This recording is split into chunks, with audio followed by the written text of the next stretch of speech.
Welcome to this market and economic update.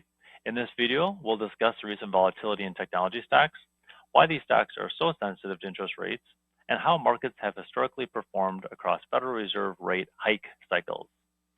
On Friday, June 5th, the NASDAQ fell 4.2%, its largest single-day decline in a year. After a stretch of historically strong returns, the latest episode of volatility may have caught some investors off guard. The important fact to keep in mind is that the stock market has performed well over the past several months, even after taking into account this one-day drop. Counterintuitively, this drop followed a strong jobs report. While that's good news for the broader economy, it's also raised the possibility of a federal rate hike by the end of the year. At the same time, a brief re-escalation of conflict in the Middle East added to investor concerns.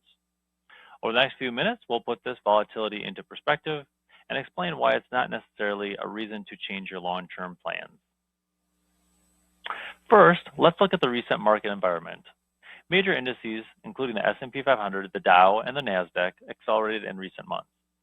Part of the strength can be described as a relief rally, since the conflict in the Middle East has had less of an economic impact than many originally had feared. Strong corporate earnings and enthusiasm for upcoming initial public offerings have also helped.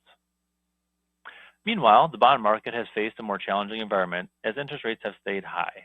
The 10-year Treasury yield, for instance, is now around 4.5%.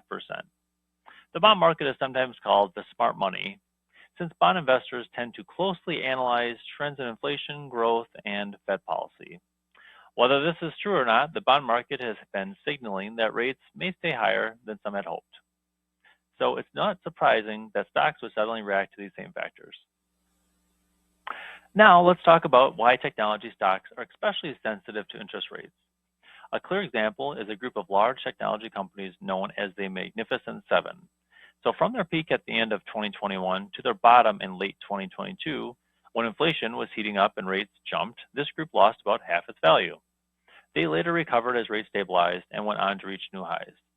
Why are they sensitive to rates? Well, investors buy these stocks largely for their expected growth far into the future.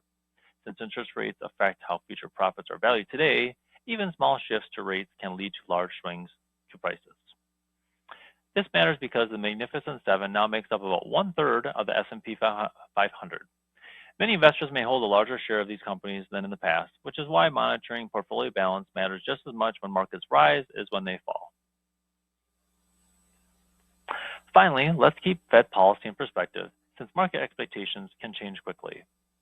Earlier this year, the consensus was that the Fed would keep cutting rates. That view shifted as energy prices rose and the job market strengthened. This is a reminder that the Fed often reacts to economic events rather than sitting in the driver's seat. Still, even if current expectations prove correct, the Fed is not anticipated to raise rates until the end of the year, and only by 25 basis points. That's really a modest move by historical standards, especially compared to the 2022 to 2023 cycle. It's also not clear that this is the beginning of a full rate hike cycle, since it might be a short-term event. So either way, history shows that markets have performed well across many different rate environments, including when interest rates are rising. This is especially true when the Fed tightens because the economy is strong, since healthy growth supports corporate earnings. The bottom line is that recent volatility reflects the possibility of Fed rate hikes and renewed geopolitical tensions, but neither is a reason to fundamentally change long-term plans.